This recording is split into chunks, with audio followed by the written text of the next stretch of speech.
Почитувани граѓани, почитувани новинари. Вчера, овде во Собранието, повторно бевме сведоци на обиди за блокади, за деструкции од страна на опозицијата, предводена од ВМРО-ДПМН. ВМРО-ДПМН вчера се дрзна повторно да блокира важни закони за граѓаните.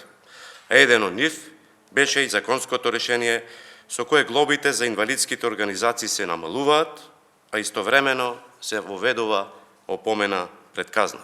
Цел ден зборуваа буквално за се, освен за тоа што е текст на законот. Освен за тоа дека казните ќе се намалат и ќе се воведат опомени пред казни.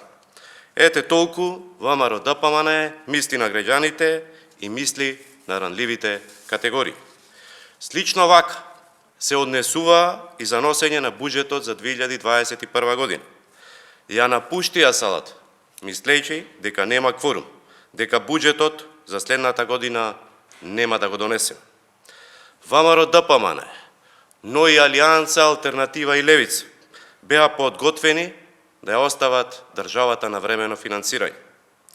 Тоа значи дека опозицијата сакаше да го спречи исплаќањето на субвенции за земјоделците, исплатата на детскиот и образовниот додаток, зголемувањето на платите на лекарите, исплатата на месечниот надоместок за стечајните работници и така натака, знаејќи дека овие исплати не може да се завршат со времено финансирање.